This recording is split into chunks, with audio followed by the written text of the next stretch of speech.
মদ্যপ অবস্থায় অকথ্য গালিগালাজ, প্রতিবাদ করায় লোহার রড দিয়ে নৃশংসভাবে হত্যা প্রতিবাদীকে। ব্যাপক চাঞ্চল্য এলাকায়। চাঞ্চল্যকর এই ঘটনাটি ঘটেছে দুর্গাপুর কোকোবেন থানার অন্তর্গত 30 নম্বর ওয়ার্ডের ভগতপল্লী এলাকায়। মৃতের নাম যিশু কুমার ওরফে রাজেশ, বয়স 46 বছর, ভগতপল্লী এলাকার বাসিন্দা, পেশায় ট্যাঙ্কার চালক। এই ঘটনায় একজনকে গ্রেপ্তার করেছে পুলিশ। ধৃতের নাম পিন্টু বাউরি, করঙ্গপাড়ার বাসিন্দা। ঘটনার সূত্রপাত মঙ্গলবার সন্ধ্যায়। হঠাৎ আমার কাছে ফোন আসে। ফোনটা ধরতে আমি দৌড়ে দৌড়ে ছুটে যাই, দেখি রক্তাক্ত অবস্থায় পড়ে আছে।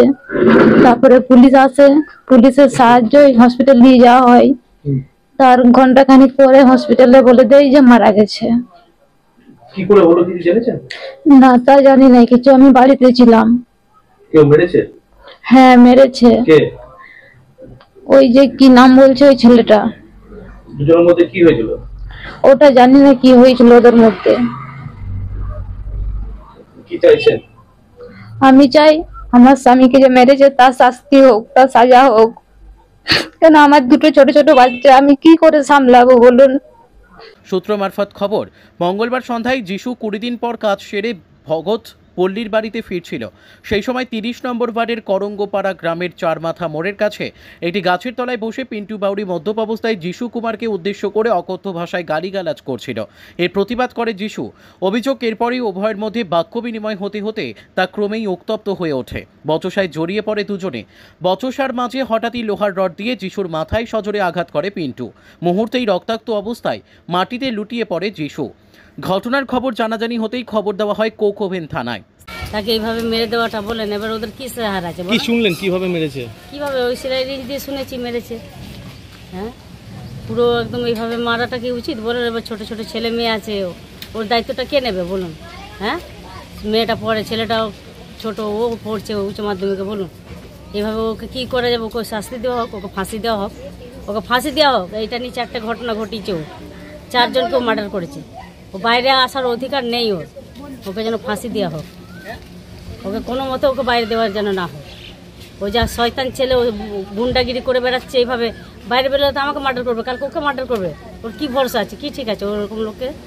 ওর বাইরে বেরোর কি অধিকার আছে? ওকে ওর সঙ্গে কী দুশ্মনী এমন ছিল যে ওকে ওইভাবে মারলো? ও 20 দিন পর ও কালকে ঘর ঢুকে, পরশু দিন ঘর ঢুকেছে। আমরা নিজের চোখে দেখছি এখানে।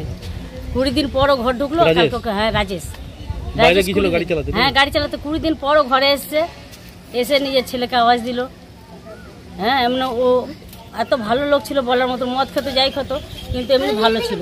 স্থানীয়রা তড়িঘড়ি যিশুকে আশঙ্কাজনক অবস্থায় দুর্গাপুর মহকুমা হাসপাতালে নিয়ে গেলে চিকিৎসকেরা তাকে মৃত বলে ঘোষণা করেন। অন্যদিকে অবস্থা বেগতিক বুঝে কোকোবেন থানায় এসে আত্মসমর্পণ করে অভিযুক্ত পিন্টু বাউরি। ধৃতকে বুধবার 7 দিনের পুলিশি হেফাজত চেয়ে দুর্গাপুর মহকুমা আদালতে পেশ করা হয়। মৃতের প্রতিবেশী শামসুল মল্লিকের অভিযোগ, বাজার থেকে বাড়ি ফিরছিলাম, আমার মুদিখানা দোকান আছে, তো গলায় মাথার ওখানে আমাকে রাস্তা দাঁড় করে কেউ একটা ছেলে বলে যে দেখুন আপনার কে বটে রক্তাক্ত অবস্থায় গলায় উপরে পড়ে আছে। আমি সেই অবস্থায় যেয়ে দেখি যে আমাদের পাড়া ছেলে রাজেশ কুমার। তো তারপর সঙ্গে সঙ্গে প্রথমেই থানায় ফোন করা হয়। থানায় 2-3 বার ফোন করার পর পুলিশ গাড়ি আসে এবং পাড়ার 2জন ছেলেকে দিয়ে আমি হসপিটালে পাঠিয়ে দিই। সেখানে হসপিটালে ভর্তি করা হয়। তারপর কিছুক্ষণ পরে আমি হসপিটালে যাই। ঘন্টাখানেক পরে হসপিটালের ডাক্তারবাবু বলে যে মারা গেছে। কি হয়েছিল স্যার? কি হয়েছিল ঘটনাটা সেটা কিন্তু জানি না আমি, কিন্তু পরে শুনলাম যে পিন্টু বাউরি ওরফে বুড়ো বাউরি ওর মাথায় নাকি রড দিয়ে বাড়ি মেরেছে। দুজনের মধ্যে হয়তো কোনো বচসা হয়েছিল, সঠিক আমি জানি না, কিন্তু পরে আমরা শুনলাম। এবং থানায় এফআইআর লেখাতে যখন গেলাম আমরা সন্ধ্যে 7টার সময়, তখন দেখলাম যে পিন্টু বাউরি ওরফে বুড়ো বাউরি সিলিন্ডার হয়েছে। কোথায় নিয়ে গেছিল? ওই সামনে গিয়ে মেরেছে? ওই যে স্যার আমাদের যে নিচে যে করঙ্গপাড়া মোড় গলায় আছে ওখানে। ওখানে গিয়ে টানতে টানতে নিয়ে গেছে? না স্যার, ওখানে ওরা শুনলাম নাকি ও বাড়ি আসছিল। বাড়ি আসতে আসতে ওখানে ওদের মধ্যে কিছু একটা বচসা বা কথা কাটাকাটি হতে হতে মাথায় রড দিয়ে বাড়ি মারে। স্যার ওখানে সিসি ক্যামেরা আছে, এরপর সিসি ক্যামেরা ফুটেজ কি যা দেখা যাবে জানি না, কিন্তু কেউ কিছু বলছে, আমরা যাকে জিজ্ঞাসা করছি বলছে আমরা কিছু জানি না।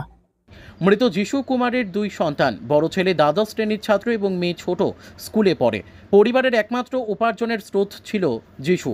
এমতো অবস্থায় তার আকস্মিক মৃত্যুতে শোকের ছায়া নেমে এসেছে তার পরিবারে। অপরদিকে এই ঘটনাকে নিয়ে শুরু হয়েছে জোরদার রাজনৈতিক চর্চা।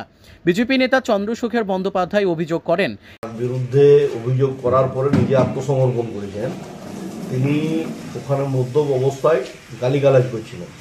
তার প্রতিবাদ এই ড্রাইভার করলে তার সাথে বচসা হয়। বচসার ফলে রেঞ্জ দিয়ে বারবার আঘাত করার পরে এই ভদ্রলোকের মৃত্যু হয়। এখানটাতে মূল যে সমস্যা এই এরিয়াগুলোর ক্ষেত্রে, এখানে পাড়ার মধ্যেই মদ বিক্রি হয়।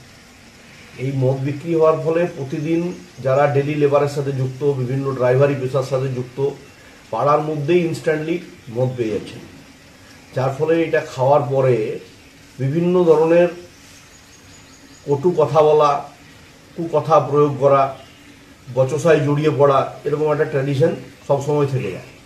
সেখান থেকে একজনের মৃত্যু, এটা কখনোই কাম্য নয়। পুলিশ প্রশাসনের উচিত আরও একটু সক্রিয় হওয়া এবং এই এলাকার মধ্যে যে সমস্ত ছোট ছোট মদের দোকানগুলো চলছে সেগুলোকে সিজ করে, রেড করে এদের অ্যারেস্ট করা দরকার, তাহলে অনেকটা এই জিনিসটা কন্ট্রোল হবে। আর বাড়ির লোক যে অভিযোগ করছেন যে বচসার ফলে যে মৃত্যু, সেটাই ঠিক, বাকিরাও একই স্টেটমেন্ট বলছেন পাড়াগতভাবে যারা আছেন ওখানে।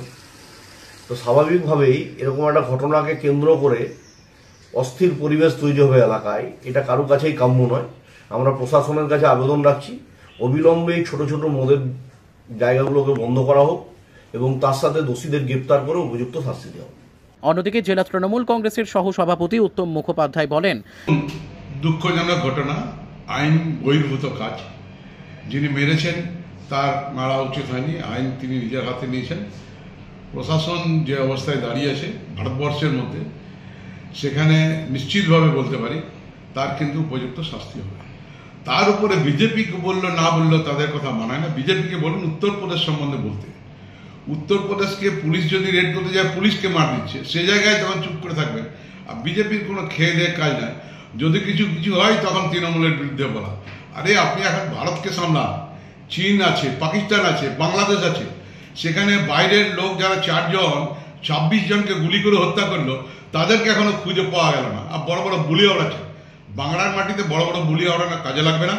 আমরা জানি যে অবস্থায় দাঁড়িয়ে গেছে, একজনের বিরুদ্ধে ক্ষোভ প্রকাশ করে কোনো হয়তো নেশা ভাঙ খেয়েছিলেন, অন্যায় কাজ করেছে, তার জন্য প্রশাসন উপযুক্ত শাস্তি দেবে।